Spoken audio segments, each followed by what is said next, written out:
Hello everybody, this is Fernando for the latest Urban Legends video. Once again, I'm going to feature some news stories here from the website urbanlegendsonline.com. This time I'm going to be focusing just on two of them because they're a little bit longer than some of the other ones. But one of them has to do with a very gruesome tale. You probably heard about it because it was something that was pretty much going about the internet somewhere in like the early 2000s or so. In fact, it may have even inspired another movie that I'll talk about here in a moment. And then there's another one involving a ghostly tale. So as always, I'll give my own thoughts and opinions on each one. Love to hear what your own thoughts are as well. The first one is aptly titled The Man with No Face. And then the second one is titled The Amish Ghost Bridge of Pinecraft, Florida. So again, it'll give you an idea essentially of what that location is and how it's haunted. So without further ado, let's go ahead and let's start the first one, The Man with No Face. And here's what it says. Once I read this information, it'll slowly dawn on you that you've heard this one before, maybe even seen the picture associated with it. So here's what it says. One of the most famous intravenous drugs for generating stories about bizarre behavior was phencyclidine, or phencyclidine. I hope I'm saying that correctly. Either angel dust or PCP, in other words. Although little is heard anymore about angel dust, it was well known for its ability to both addle and confer superhuman powers upon its abusers, or so the stories went. Tales of some guy who was dusted going berserk and beating up 6 cops before 15 more managed to subdue him abounded. In my work in the New York General Hospital, I witnessed some exceedingly strange dust-induced behavior, including one patient who done the most bizarre thing to himself I'd ever seen or heard of in my life. This man smoked dust one day and surprised his friends by politely excusing himself to the bathroom, bringing along his 2 Doberman pinschers. In the bathroom, he opened up the medicine cabinet, removed a straight-edge razor, and then cut off his own facial features one by one, and then fed them to his dogs. He emerged from the bathroom with no ears, nose, eyelids, lips, or cheeks, and 2 happy-looking dogs. His friends, now clearly distraught, brought him to the New York General Emergency Hospital, where the plastic and head and neck surgeons kind of peed in their pants with excitement. They took him straight to the operating room. Jokes emerged immediately. The man lost face. The surgeons tried to save face, etc., etc. In order to create a new face for this unfortunate patient, the surgeons did a pectoral flap, a fascinating procedure in which the pectoral chest muscle is removed and reimplanted at another site on a patient's body. The surgeons don't remove the muscle completely, but leave intact his main artery and vein. The muscle is then flapped to the spot where it's needed, presumably a hole that is too deep to be filled by mere skin grafting, and then sewn in place. Eventually, it grows a new blood supply at the transplant site, and the surgeons remove the original artery and vein. The man with no face had 2 pectoral flaps done, one from each side of his chest to each side of his face. Once the muscles were well established in their new locations, the surgeons took him back to the OR about 200 times to cut and shape and revise the graft to create a new face for him. I know the story of the man with no face is true because I saw him walking down the hall a few weeks after he was admitted.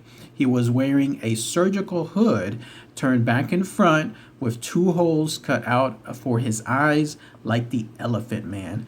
Then that's it. That's everything associated with this very bizarre but almost well-known story. So did it bring back memories? Do you remember hearing about this urban legend from before? It might have been the early 2000s, maybe even in the late 90s or so. There was that story, I remember hearing about it, about that guy who got on some drug, and when that happened, presumably it was either angel dust or PCP, he just went into like a berserker mode. But it was weird because, according to this story, he did it like to himself. Like, in other words, he didn't harm anyone else.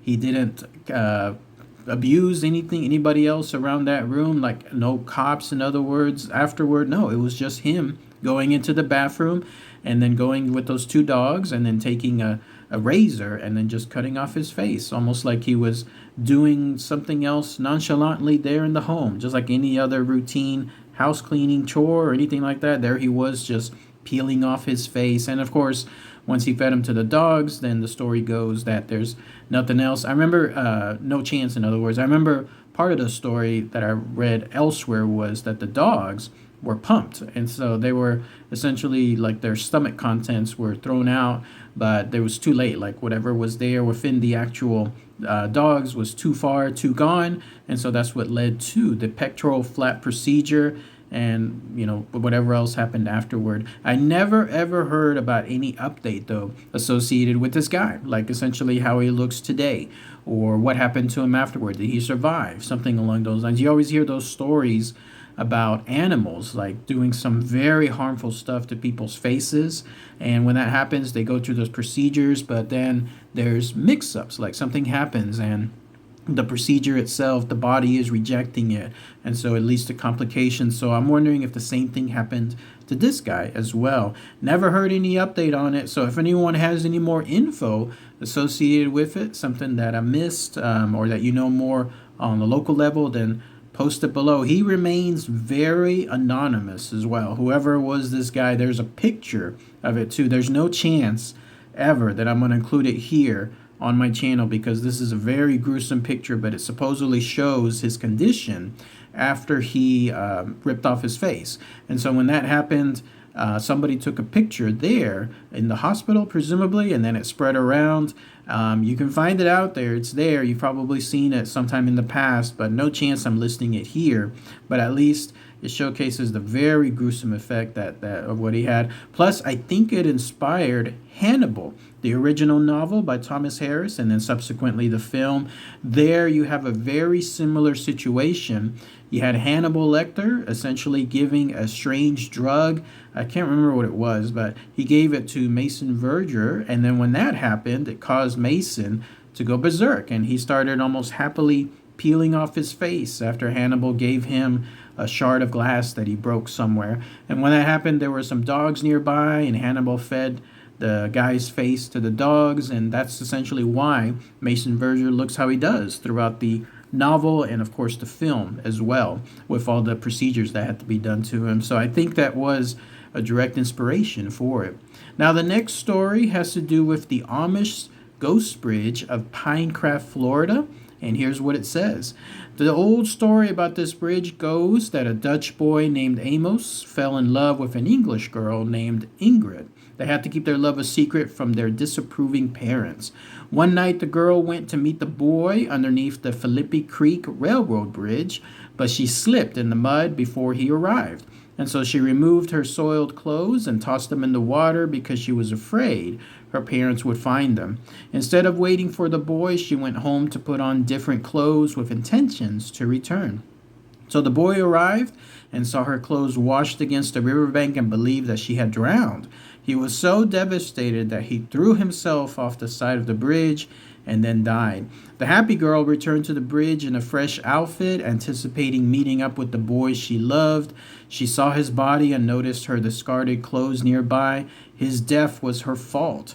Consumed with sadness and guilt, Ingrid jumped from the bridge herself and lost her life in the same hour as her sweet Amos. The two lovers lay dead on opposite sides of the river, and their ghosts would be forever trapped there. The two lovers now haunt the bridge and grab people trying to cross, causing them to fall into the creek and drown. Some people believe this story is true, and others believe it was made up by the railroad workers to keep kids away from the bridge. Then that's it. That's everything associated with that Amish Ghost Bridge. So let's talk about that here. First of all, those of you there in Pinecraft, Florida, do you know more details about this? Apparently it's called the Philippi Creek Railroad Bridge. So if you know more stories about it, is it true? Was there some Amish lovers who accidentally ended up committing well, I can't say that word, but accidentally did something to themselves and they caused their own deaths? Then let me know. Post it in the comments. But if you believe this story, that's essentially what happened. It was a tragic case of circumstances where, in her case, she got mud at the wrong time, at the wrong place. She didn't want to look, I guess, bad in front of him. I don't know how that would have necessarily change things afterward. But in either case, she decided to just leave him there. That also seems weird because technically, then wouldn't she be naked walking around, right? Wouldn't that cause more? If someone found her, like, wouldn't that cause more questions than anything else than finding her instead with muddy clothes? But either way, though, she was able to get that clothes and then come back. But he, of course, thought that she had drowned, and so being on emotional, he threw himself off the bridge, and then she in turn saw that same information, and then that was it. The reason I was laughing is because I think this is the furthest thing from an urban legend. Like, I think this is truly what was the ending, that the railroad workers were making this up to keep kids away from the bridge. It just makes sense. I mean, you're looking at the pictures of the bridge itself. There's very little areas to walk on that bridge. Why would you even be walking on it in the first place? And so all of a sudden, if there's a train coming by, you have little chance other than jumping off. And then that's also very risky in of itself. So why not create something like a story to cause children to be scared of going to that place? Because if they do, then they'll be haunted by these two lovers. So that makes more sense to me than the story itself. But let me know what you guys think in the comments. All right, everybody. Thanks again as always. Take care. Bye.